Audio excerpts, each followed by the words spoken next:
भारत का संविधान लिखने का श्रेय सिर्फ डॉक्टर अंबेडकर को ही क्यों दिया जाता है? संविधान सभा में करीब 300 सदस्य थे, तो फिर अंबेडकर को ही संविधान निर्माता क्यों कहते हैं? इस वीडियो में आगे मैं आपको ऐसे 5 कारण बताऊंगा जिन्हें जानने के बाद आप ये समझ जाएंगे कि क्यों सिर्फ डॉक्टर अंबेडकर को ही संविधान निर्माता कहा जाता है। तो आइए शुरू करते हैं। पहला कारण, सबसे ज्यादा काम डॉक्टर अंबेडकर को अकेले करना पड़ा। कहने के लिए तो संविधान की ड्राफ्टिंग कमेटी में कुल 7 लोग थे, लेकिन डॉक्टर अंबेडकर को ज्यादातर समय अकेले ही काम करना पड़ा।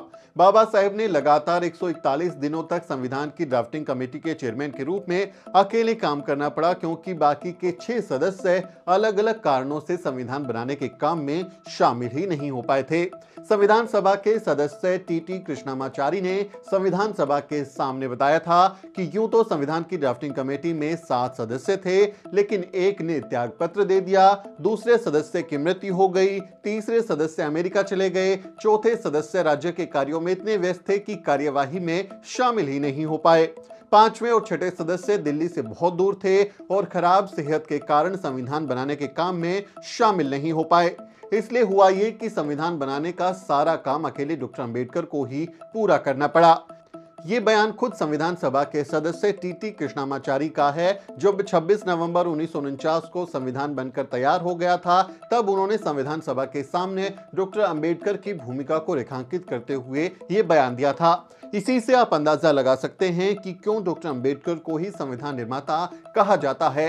सेहत तो वैसे डॉक्टर अंबेडकर की भी बहुत खराब थी, लेकिन उन्होंने खराब सेहत के बावजूद अकेले ही सबसे ज्यादा काम किया और भारत को एक मुकम्मल संविधान बनाकर दिया। दूसरा कारण, सबसे काबिल थे डॉक्टर अंबेडकर।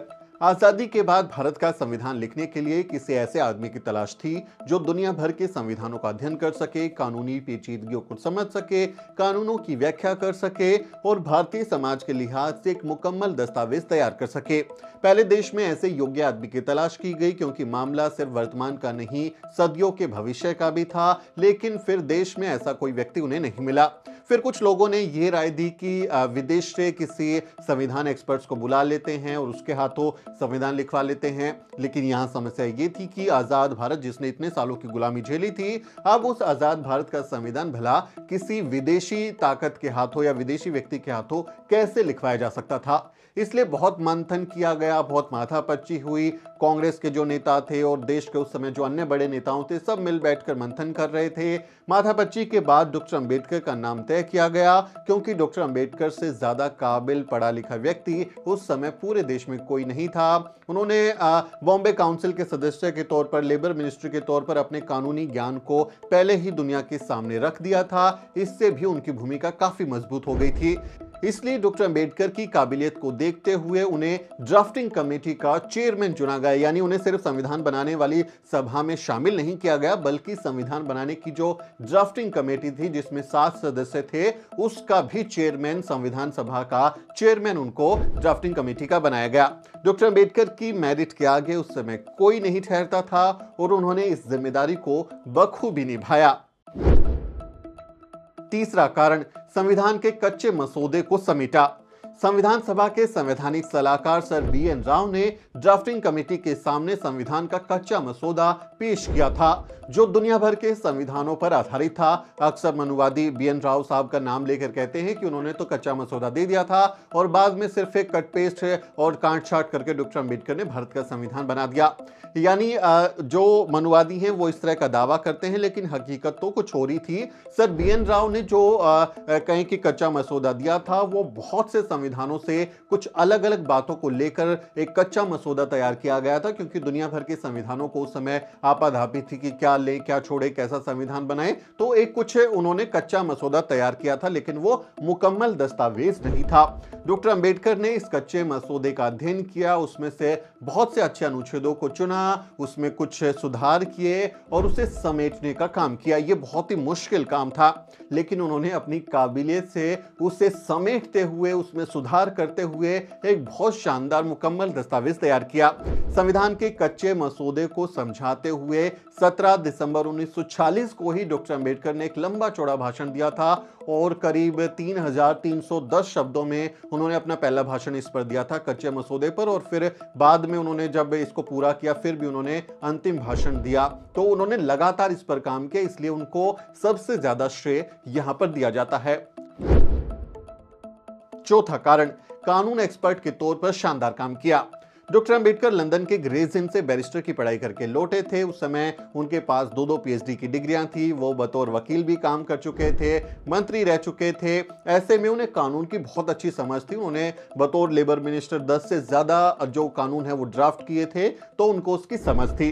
संविधान के अनुच्छेद भी अक्सर काफी मुश्किल भरे होते हैं, आसानी से समझ में नहीं आते। आप संविधान को पढ़ेंगे तो आपको लगेगा कि वो आसानी से समझ में नहीं आ रहा है। ऐसे में डॉक्टर अंबेडकर संविधान सभा के सामने आने वाले तमाम मुश्किल सवालों का जवाब देते थे। संविधान सभा की कार्यवाही में बाबा साहेब रोजाना एवरेज औसतन 10 बार खड़े होकर बोलते थे। यानी जब उस पर कोई आपत्ति कोई सदस्य जताता था या कोई जवाब या उस पर कोई स्पष्टीकरण मांगता था, तो एवरेज 10 बार बाबा साहेब डॉक्टर अंबेडकर दिन में खड़े होकर बोलते थे। और कई बार ऐसा है, आप संविधान सभा की डिबेट्स पढ़ें, उसमें आप उसको देखें, तथ्य लिखित बातें बता रहा हूं, ऐतिहासिक बातें बता रहा हूं, कोई फर्जी बातें नहीं हैं। आप कई बार उन्हें पढ़ेंगे तो आपको पता चलेगा कि बाबा साहब एक दिन में 20 से 25 बार खड़े होकर सदन को समझाया करते थे। जो भी क्लैरिफिकेशन रिक्वायर्ड होती थी, उसमें कोई अमेंडमेंट करना होता था या कुछ वैल्यू एड करनी होती थी, कुछ भी उसमें से निकालना डालना होता था, उस पर बाबा साहेब जवाब देते थे, क्योंकि ड्राफ्टिंग कमेटी के वो चेयरमैन थे। एक दिन में एवरेज 10 बार, लेकिन कई बार 20 से 25 बार खड़े होकर वो बयान देते थे। आप संविधान सभा की बहस जो है आप उसको पढ़ेंगे तो आपको समझ में आ जाएगा। और कई बार ऐसा होता था कि जो अनुच्छेद हैं वो विरोधाभासी नजर आते थे, उन पर घंटों बहस करनी पड़ती थी, सामने वाले को कन्विंस करना पड़ता था। और डॉक्टर अंबेडकर जो हैं वो इस काम को बखूबी अंजाम दे रहे थे। और डॉक्टर अंबेडकर काफी मल्टी टैलेंटेड थे, आप सब जानते हैं। डॉक्टर अंबेडकर उन चंद लोगों में शामिल थे जो ड्राफ्टिंग कमेटी का सदस्य, या आप उनको समझे कि वो चेयरमैन थे ड्राफ्टिंग कमेटी के। उस चेयरमैन होने के साथ साथ वो बाकी 15 कमेटियों में से कई कमेटियों के सदस्य भी थे, जिन्हें संविधान सभा को कुछ सलाह देनी थी या उनको कुछ काम दे दिए जाते थे कि आपको इस पर कुछ काम करके लाना है। तो 15 कमेटियां थी, उनमें से कई कमेटियों के सदस्य खुद बाबा साहेब डॉक्टर अंबेडकर थे। तो उन्होंने बहुत ज्यादा काम किया, ये तो साबित हो चुका है। संविधान का प्रारूप होने के बाद उसे जनता की प्रतिक्रिया के लिए रखा गया था। जब आप देखें कि 26 जनवरी 1949 को संविधान का जो प्रारूप है वो तैयार हो गया, ड्राफ्टिंग कमेटी ने उसे तैयार कर लिया, राष्ट्रपति को सौंपा, फिर उसे जो है जनता के लिए भी रखा गया कि इस पर जनता को कोई ऑब्जेक्शन हो या कोई सलाह हो, मशवरा हो, तो वो भी उस पर दें। तो इस प्रतिक्रिया में 7635 संशोधन पारित हुए थे, जो जनता ने उनके संविधान पर जो बातें लिखी होंगी या जो उनपे सजेशंस दिए होंगे, बाबा साहेब ने इन संशोधनों को खुद पढ़ा और 5162 संशोधनों को रिजेक्ट किया, क्योंकि वो लगा कि उनको ये सही नहीं है। और 2473 संशोधनों को संविधान में समायोजित किया, यानी जो जनता की तरफ से भी जो चीजें आई, करेक्शंस आए, जो चाहते थे कि इसमें कुछ अमेंडमेंट किया जाए, कुछ चीजें हटाई जाए, बाबा साहेब ने खुद वो काम किया। तो बाबा साहेब डॉक्टर अंबेडकर के काम का अंदाजा आप लगाइए कि उन्होंने भारत का संविधान बनाने में कितनी ज्यादा मेहनत की थी। पांचवां कारण, प्रमुख लेखकों विचारकों ने डॉक्टर अंबेडकर की भूमिका को सराहा। संविधान बनाने में बाबा साहेब डॉक्टर अंबेडकर की भूमिका की तारीफ सिर्फ मैं अकेले नहीं कर रहा, बल्कि भारत के बहुत बड़े बड़े, दुनिया के भी बहुत बड़े बड़े लेखकों विचारकों ने बाबा साहेब डॉक्टर अंबेडकर की भूमिका को बेहद अच्छे शब्दों में सराहा है। उनकी भूमिका के बारे में कई लेखकों ने लिखा है। भारत के पहले प्रधानमंत्री जवाहरलाल नेहरू की आत्मकथा लिखने वाले माइकल ब्रेचर ने अपनी किताब नेहरू ए पॉलिटिकल बायोग्राफी में माइकल ब्रेचर जो हैं वो लिखते हैं कि अंबेडकर को भारतीय संविधान सभा का संविधान का वास्तुकार माना, और वो उनकी भूमिका को संविधान के निर्माण में फील्ड जनरल के रूप में रेखांकित करते हैं कि वो असली वास्तुकार थे भारतीय संविधान के, और उनका काम फील्ड जनरल के तौर पे था। यानी आप देखें कि सेना में जो फील्ड जनरल होता है उसकी भूमिका निर्देश देने में, कमांड देने में, क्या रणनीति होगी वो बनाने की होती है। तो सबसे ज्यादा मजबूत भूमिका में थे। डॉक्टर अंबेडकर की जीवनी लिखने वाले क्रिस्तोफ जेफरलो ने भी अपनी किताब में लिखा है, वो लिखते हैं कि हमें ड्राफ्टिंग कमेटी की भूमिका का भी एक बार फिर से आकलन करना चाहिए। ये कमेटी सिर्फ संविधान के प्रारंभिक पाठों को लिखने के लिए जिम्मेदार नहीं थी, बल्कि उसको ये जिम्मा सौंपा गया था कि वो विभिन्न समितियों द्वारा भेजे गए अनुच्छेदों के आधार पर संविधान का लिखित पाठ तैयार करे, जिसे बाद में संविधान सभा के सामने पेश किया जाए। सभा के समक्ष कई मसौदे पढ़े गए और हर बार ड्राफ्टिंग कमेटी के सदस्यों ने चर्चा का संचालन और अगुवाई जो है वो किया, और उसका ज्यादातर जिम्मेदारी जो है वो बाबा साहेब डॉक्टर अंबेडकर ने ही खुद निभाई। वही सवालों के जवाब देते थे। जैसे मैं आपको बता चुका हूं कि एक दिन में 10 टाइम वो खड़े होकर जवाब देते थे, और कई बार ऐसा होता था कि उन्हें 20 से 30 बार भी खड़े होकर जवाब देना पड़ता था। इसी तथ्य को रेखांकित करते हुए प्रमुख समाजशास्त्री प्रोफेसर गेल होमवेट साहिबा भी लिखती हैं। उन्होंने भी लिखा इस बारे में। वो लिखते हैं कि संविधान का प्रारूप तैयार करते समय अनेक विवादित मुद्दों पर अक्सर गर्मा गर्म बहस होती थी। इन सभी मामलों के संबंध में अंबेडकर ने चर्चा को दिशा दी, अपने विचार व्यक्त किए और मामलों पर सर्वसम्मति लाने का प्रयास किया। ये गेल होमवेट साहिबा भी लिखती हैं कि जब भी कुछ ऐसा होता था तो डॉक्टर अंबेडकर जो है वो खड़े होकर जवाब देते थे।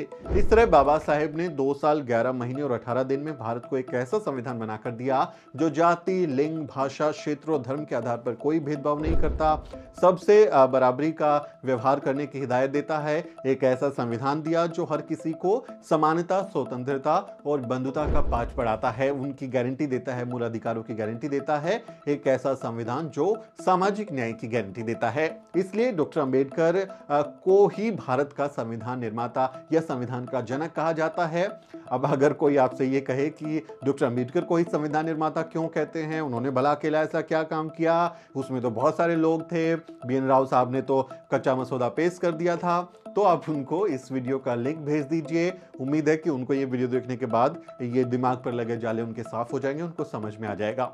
और आप जाते जाते हमारे चैनल को सब्सक्राइब करें, फेसबुक पेज को लाइक करें, ट्विटर पर फॉलो करें। आपसे अपील है कि हमारी ताकत बढ़ाएं, क्योंकि आप हमें जब सपोर्ट करते हैं तो हमें और ज्यादा अच्छा काम करने की प्रेरणा मिलती है। आप हमारे चैनल को अन्य साथियों को भी कहें कि वो सब्सक्राइब करें। मेरा नाम सुमित चौहान है और इस वीडियो स्टोरी में मेरी मदद कर रहे हैं मेरे सहयोगी मोहित और असरा। अगले किसी वीडियो में मुलाकात होगी दोस्तों।